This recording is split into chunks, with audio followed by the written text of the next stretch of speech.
안녕하세요. 오픈도어에 투자하고 있는 오덕후입니다. 오늘은 소폭 올라갔어요.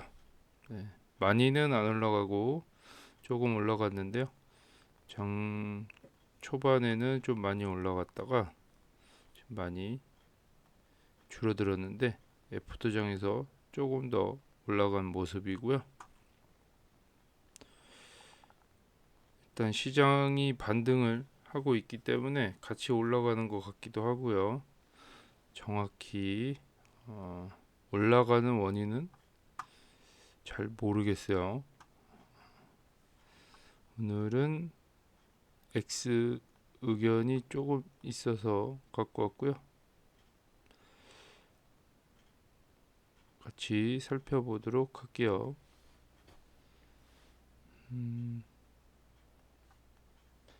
40년 만에 연준의 가장 빠른 금리 인상 주기 속에서 기록적인 수의 모기지 없는 주택 소유자가 경제적 쿠션을 제공합니다. 라는 내용이고요.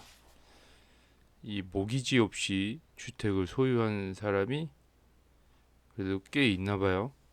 신기하게도. 그래서 이렇게 진하게 표시된 데가 왠지 모기지 없이 구매한 사람 같기도 하고요. 정확하게는 잘 모르겠는데 어쨌든 경제적 쿠션을 제공한다고 하네요. 돈이 좀 많은 사람이겠죠. 모기지 없이 구매를 하는 사람이 있는 거 보면은 자 30년 고정 모기지 금리가 이제 이렇게 예측을 하고 있어요. 2024년 2분기에 6.7, 1년 뒤에는 6.1. 뭐 기존 예측치보다 조금 더 떨어지는 모습이고요. 0.1% 정도 떨어진다고 하네요. 뭐 내년쯤에도 6%대. 그렇게 많이 떨어져 보이진 않는데 기존 예측치보다 조금 더 떨어진 것 같, 조금 더 올라간 것 같은데요. 기존에 봤던 데이터보다 금리 인하 수가 좀 줄어들면서 조금 올라간 것 같아요. 이게 원래 5%대였는 것 같은데 6%대로 좀 올라간 것 같고요.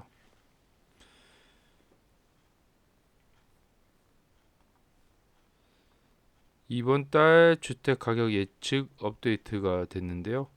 2024년에 이분은 0.5% 정도 올라갈 거라고 예상을 했고 4.8% 정도 예상을 했는데 기존에 2.8% 정도 예상한 사람이 좀 상승폭이 좀 적어질 것 같다라고 예측을 했고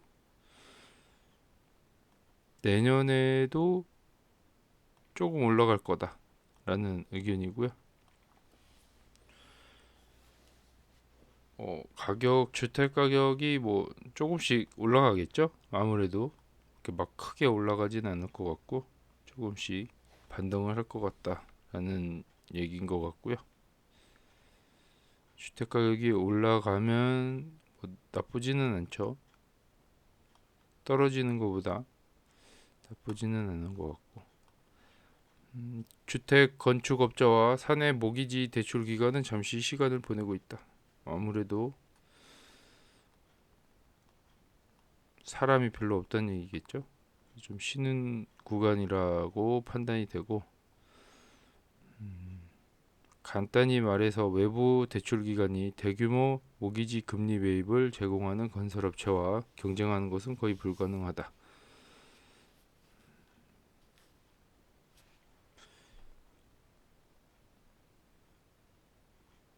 10년이 넘는 건설 공사 끝에 우리나라는 수백만 채의 주택이 구조적으로 부족한 것으로 추정된다. 라는 내용이고요. 건설업자가 앞으로 지어야 될 주택 수가 워낙 많기 때문에 지금 꽤 좋은 시기라고 보여진다고 하는 기사인 것 같아요.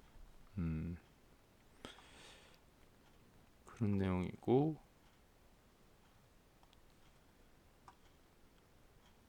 미국 연방 부채에 대한 이자는 통제할 수 없다. 2020년 이후 미국의 총 부채가 11조 이상 급증함에 따라 144%가 증가한 수치라고 하는데요.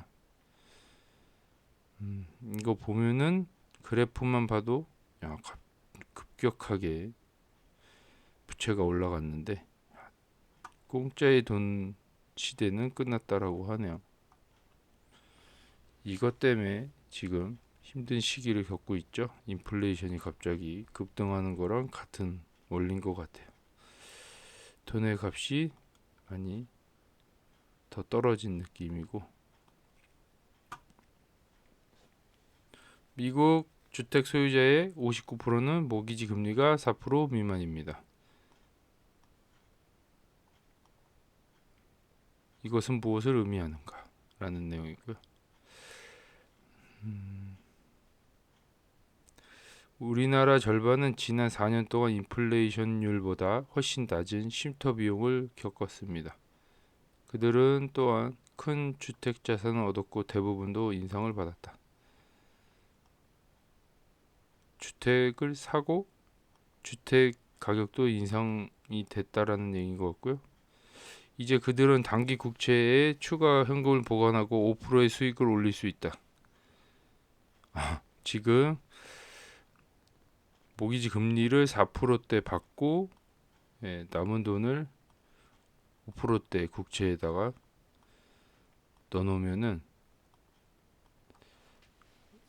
이자가 어느 정도 보완이 되겠죠. 그 돈 갖고 소비자가 어떻게 버티고 있는지, 레스토랑이 가득 차 있는지, 휴가 예약이 어떻게 예약되고 있는지를 스스로에게 물어보면 이것이 방법이다. 지금 이쪽에 돈이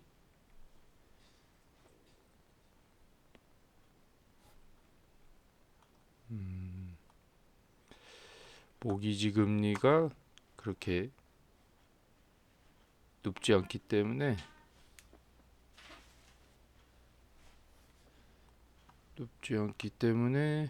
단기 국채로 불어의 수익을 얻고 있는 것 같아요. 요금은 이미 더 오랫동안 높아졌습니다. 역사적으로 볼 때 연준이 금리 인하를 시작하는데 마지막 금리 인상 후 평균 8개월이 걸린다. 금리 인하 시작하는데 8개월 정도 걸린다고 하고요. 평균적으로 마지막 금리 인상이 7월이므로 인하 없이 벌써 10개월이 남았다. 인플레이션이 다시 상승함에 따라 24년 9월 이전에 금리 인하가 있을 가능성이 낮다. 라는 내용이고, 인상과 첫 번째 인하 사이에 14개월 이상이 소요됨을 의미합니다. 경제에 있어서 다소 특이한 시기입니다. 이게 평균 8개월이면 되는 게 지금 14개월 이상 소요될 거로 예상이 되고요. 이게 이때 서브프라임 모기지 사태랑 거의 비슷한 시기로 인하를 할 것 같다라는 내용인 것 같고요. 조금 평소보다 길어지고 있다라는 얘기인 것 같아요. 그러면은 9월 이전에 금리 인하 가능성이 거의 없다라는 내용인 것 같고요. 9월 달이나 12월 달 한 번 혹은 두 번 이 정도로 예상을 하고 있잖아요. 오픈도어 얘기고요. 이번 주 목요일이라고 하네요. 5월 2일 지금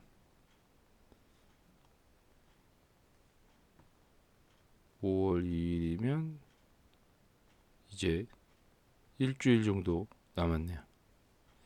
그래서 한국 시간으로 5월 3일 정도의 새벽쯤에 나오겠네요.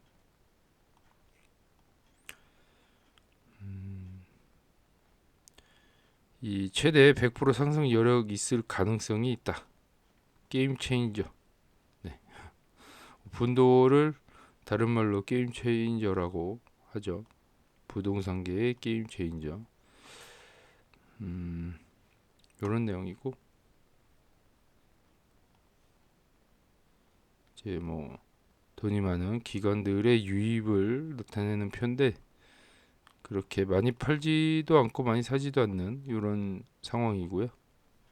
매물대는 많이 올라왔어요. 생각보다 많이 올라왔고, 이 조정 기간에 밑에서 좀 담으신 분들이 많이 있는 것 같고요. 그대로 상승을 다시 산불대로 하지 않을까 예상은 하지만 또 어떻게 흘러갈지는 모르는데, 이 기대감에 의해서 올라갈 수도 있죠. 실적이 좀 잘 나올 거라는 그 기대감에 다시 산불대로 가지 않을까 예상은 합니다. 공포지수는 40이고요. 데이터도는 지금 아직까지 큰 변화는 없는데, 그로스 프로핏이 5만 달러 쪽으로 가버렸네요. 어쨌든 증가한 수치다. 작년 대비 그런 내용이고요. 어차피 이게 좀 3월달 데이터잖아요. 이거 보니까 3월 4일에서 3월 31일이네요. 한 달 단위로 표현을 해줬네요. 3월 달에 이 정도 수치라고 보시면 되고, 그렇게 큰 변화는 없는데, 이게 판매한 목록이 아무래도 2200채 이상 올라가야겠죠. 한 달 기준으로. 아직 갈 길이 먼 상황이긴 합니다.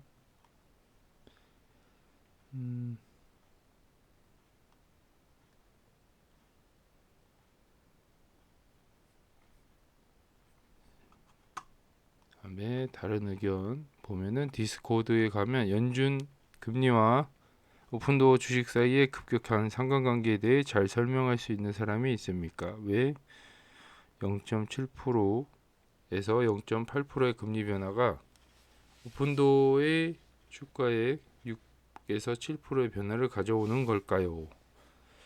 라고 하는데, 저도 뭐 주린이라 요 연관 상관관계가 궁금하긴 했는데, 뭐 답변이 조금 달렸는데요.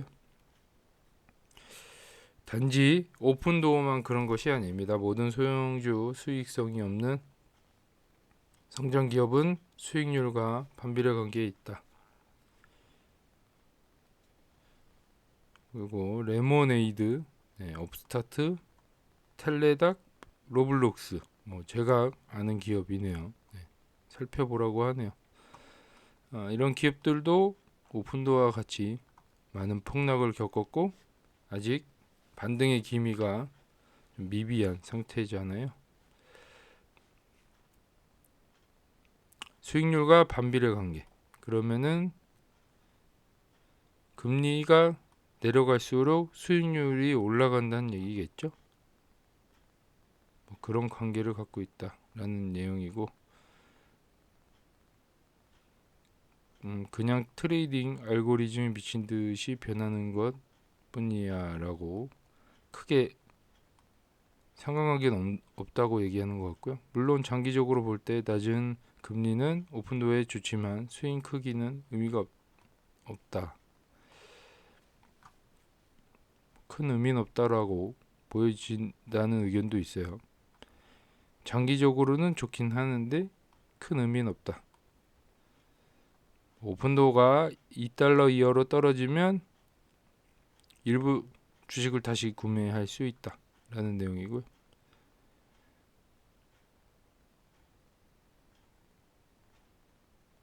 이게 좀 낮게 사면은 장기 투자가 될지 알 수 있을까요? 라는 물음이고요. 아마도 장기 투자를 할 거야 라는 내용이고, 나는 아직도 그 회사를 좋아한다. 앞으로 부동산 시장에 큰 믿음을 가지지 마십시오. 이거는 부정적으로 해석한 것 같은데, 번역이 이상하게 됐나 봐요. 제조업 붐이 주거용 부동산의 큰 순풍이라고 생각하지 않나요? 더 이상 가짜 확대, 축소 작업이 없습니다. 모두가 돌아다니면서 무언가를 만들어야 합니다.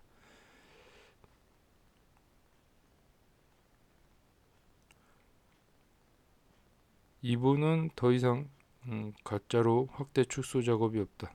이거는 뭘 의미하는지 모르겠지만, 뭐 주가가 더 이상 이제 가짜로 커졌다가 꺼졌다가 하는 일이 없지 않을까라는 내용인 것 같아요.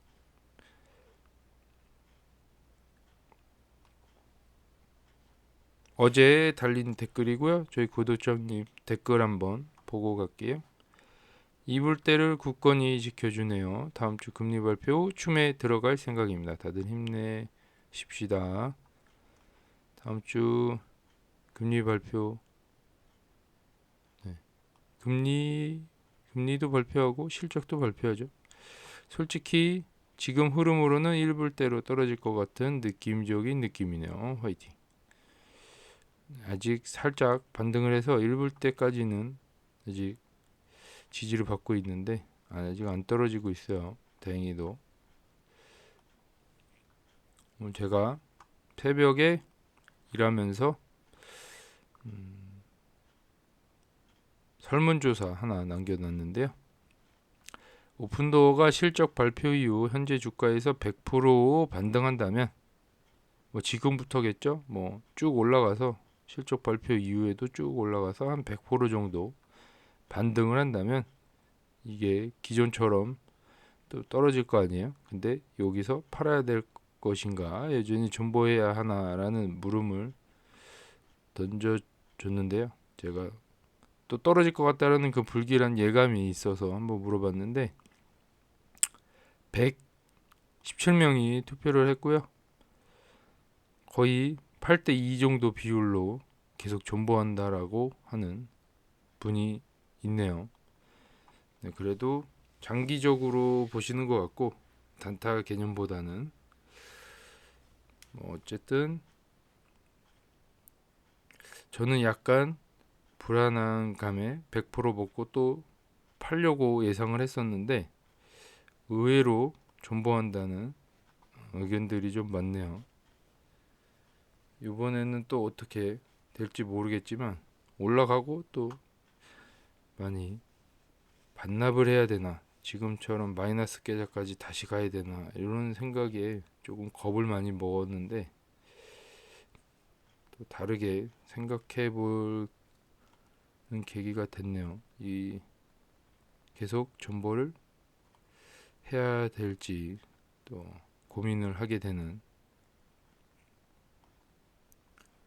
거기에 대한 댓글인데요. 한번 같이 보면 덕배님은 어닝콜 보고 판단한다고 하네요. 네. 그럼 일단 실적 발표를 하고 주가가 급격하게 매도세가 나오면은 그쵸, 존버하기 좀 쉽진 않겠죠. 10배 먹을 때까지 존버. 지금 하고 저랑 같은 의미인데 한 20불 때 예상은 저도 하고 있는데 거기까지 가긴 쉽지 않겠죠. 저도 처음에 시작할 때는 10배만 먹어도 성공했다라고 생각을 해서 주식 투자를 했지만 지금 많이 힘든 상황이죠.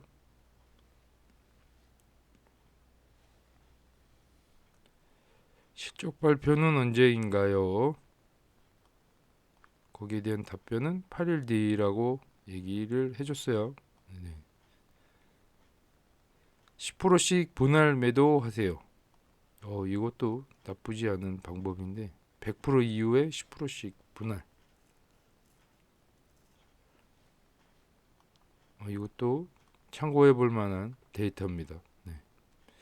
고민이 될 바에는 100% 이후에 10%씩 분할 매도. 떨어지면 다시 사야 되는데 또 평단이 올라가는 단점이 있죠. 또 지금처럼 마이너스가 되면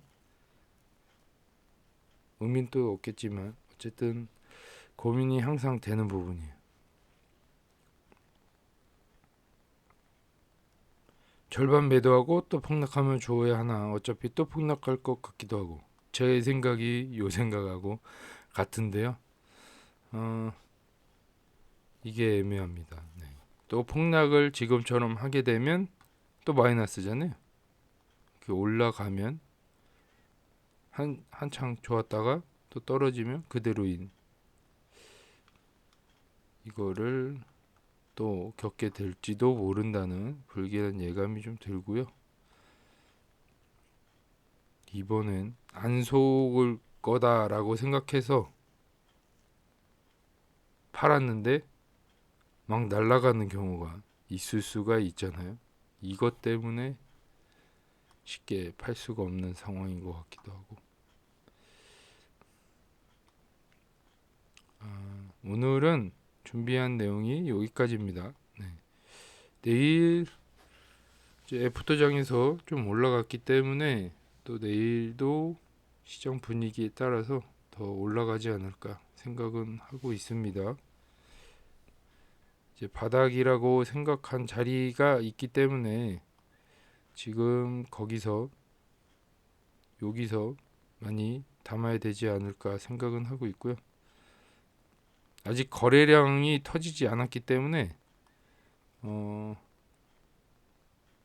좀 더 지켜봐야 될 것 같아요. 거래량이 좀 동반한 하락이든 상승이든 이런 게 있다면은 매집 신호로 봐야겠죠. 기관들의 매집 신호나 아니면 세력들이 매집하고 있다라는 느낌을 받게끔 지표가 조금 변화가 오면은 따로 말씀드릴게요. 내일 또 다른 내용으로 찾아뵙겠습니다. 감사합니다.